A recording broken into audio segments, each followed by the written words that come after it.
Assalamualaikum warahmatullahi wabarakatuh. Perkenalkan, nama saya Vitalis Benedi, NIM 5170611080. Di sini saya akan mempresentasikan mengenai tugas besar kami dengan kelompok beranggotakan saya sendiri, Vitalis Benedi, dan teman saya Iqzal Tato Brahmana dengan NIM 5170611051. Baiklah, tugas besar Ekotek yaitu dengan analisis kelayakan pengembangan agroindustri barang jadi karet di Lampung. Oke. Satu, pendahuluan, latar belakang dan masalah.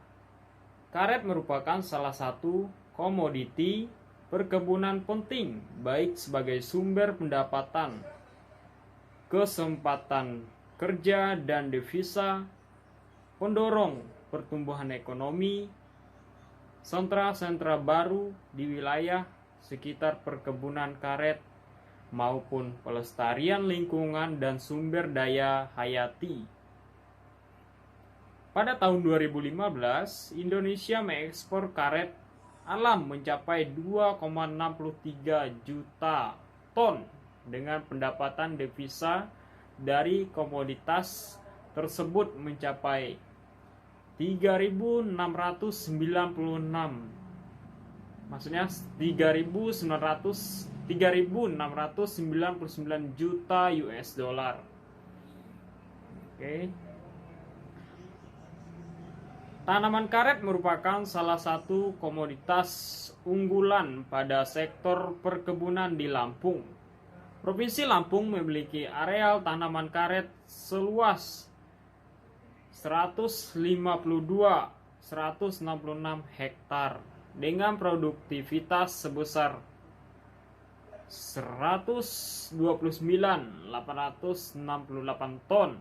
Perkebunan karet di Lampung menurut status kepemilikan lahan adalah perkebunan rakyat seluas 132.162 hektar dengan produksi 114.944 ton.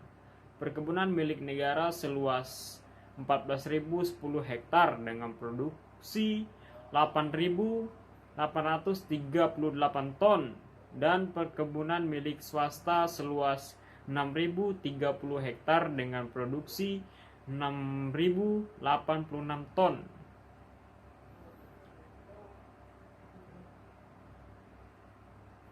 Kabupaten penghasil karet terbesar di Provinsi Lampung adalah Kabupaten Waikana, Lampung Utara, Tulang Bawang, Mesuji, dan Tulang Bawang Barat. Jumlah produksi karet Provinsi Lampung yang paling besar berasal dari perkebunan rakyat. Oke.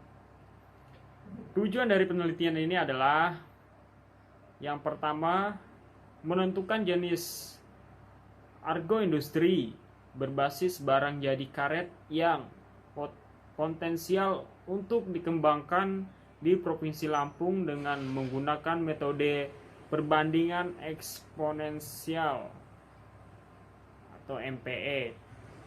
Yang kedua, menggunakan menentukan lokasi agroindustri barang jadi karet dengan menggunakan metode perbandingan eksponensial atau MPE. Tujuan yang ketiga, melakukan analisis kelayakan pendirian agroindustri berbasis karet yang terpilih di Provinsi Lampung. Next. Bab 2 yaitu aspek teknis produksi dan teknologi. Aspek ini mempelajari kebutuhan teknis proyek, yaitu penentuan kapasitas produksi, jenis teknologi yang paling tepat untuk digunakan, penggunaan peralatan dan mesin, serta tata letak pabrik yang baik. Ini kita bisa lihat pada grafik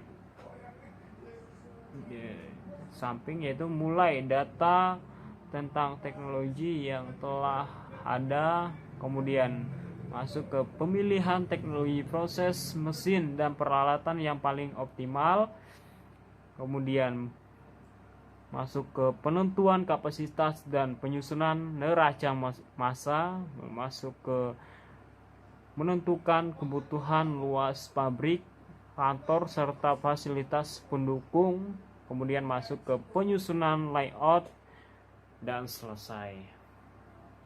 Next. Bab 3, aspek pasar. Aspek pasar dan pemasaran. Menurut Subakyo 2008, dalam melakukan penelitian terhadap aspek pasar dan pemasaran perlu diadakan penelitian terhadap beberapa hal yang perlu diperhatikan, yaitu permintaan, penawaran, proyeksi permintaan dan penawaran, proyeksi penjualan produk yaitu barang dan jasa,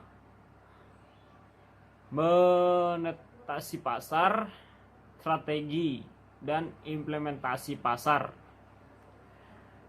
Tujuannya adalah mengetahui seberapa besar tingkat penyerapan pasar sehingga tidak terjadi kelebihan produksi yang dapat menurunkan harga sehingga konsumen mampu membeli produk yang dihasilkan.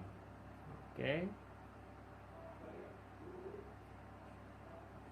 Bab 4, aspek finansial. Aspek finansial, analisis finansial merupakan suatu analisis yang dilakukan dengan tujuan menilai kelayakan suatu usaha untuk dijalankan atau tidak dijalankan dengan melihat dari seberapa kriteria kelayakannya. Oke. Adapun beberapa kriteria investasi yang digunakan untuk menentukan diterima atau tidaknya suatu usulan usaha menurut Kamir dan Jakfar 2007 adalah sebagai berikut. Yang pertama, net present value atau NPV adalah selisih antara benefit atau penerima dengan cost pengeluaran yang telah di present value-kan. Kriteria ini mengatakan bahwa proyek akan dipilih apabila NPV 0 lebih dari 0. Dengan demikian, jika suatu proyek mempunyai NPV kurang dari 0, maka tidak akan dipilih atau tidak layak untuk dijadikan. Jika NPV sama dengan 0, artinya proyek tersebut mengembalikan persis sebesar social opportunity cost faktor produksi modal. Itu yang pertama. Yang kedua, net B atau net B garis miring C, net benefit cost ratio. Net benefit cost ratio B garis miring C adalah perbandingan antara benefit bersih dari tahun-tahun yang telah dipresent value-kan dengan biaya bersih dalam tahun di mana BT kurang CT, yaitu penyebut atau bersifat minus ya, yang telah dipresent value-kan, yaitu biaya kotor lebih besar benefit kotor. Analisis ini bertujuan untuk mengetahui berapa besarnya keuntungan dibandingkan dengan pengeluaran selama umur ekonomi proyek. Proyek dinyatakan layak dilaksanakan jika nilai B per C ratio lebih besar atau sama dengan 1 dan mengurangi hingga tidak layak dilakukan jika nilai B per C ratio lebih kecil dari 1. Oke. Yang ketiga, proyek period atau PP.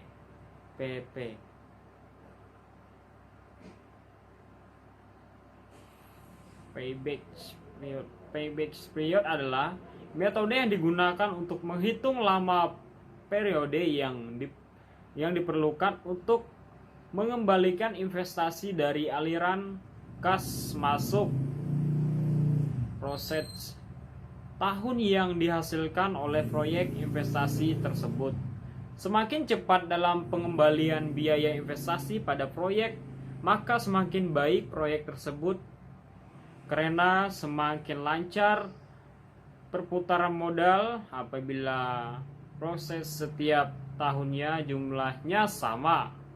Maka payback period atau PP dari suatu investasi dihitung dengan cara membagi investasi dengan prospek tahun. Dan yang keempat, break even point atau BEP. Analisis ini bertujuan untuk mengetahui sampai batas mana usaha yang dilakukan bisa memberikan keuntungan atau pada tingkat tidak rugi dan tidak untung. Estimasi yang digunakan dalam kaitannya antara pendapatan dan biaya.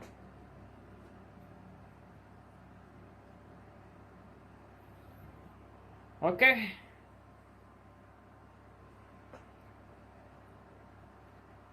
Untuk presentasinya cukup sekian. Apabila dalam presentasinya banyak kekurangan, salah tutur kata maupun tulisan, saya mohon maaf. Semoga presentasi dari laporan ini bisa bermanfaat untuk yang menikmatinya dan bisa menutupi semua dari tugas mata kuliah ekonomi teknik ini. Apabila ada salah kata, sekali lagi saya mohon maaf. Assalamualaikum warahmatullahi wabarakatuh.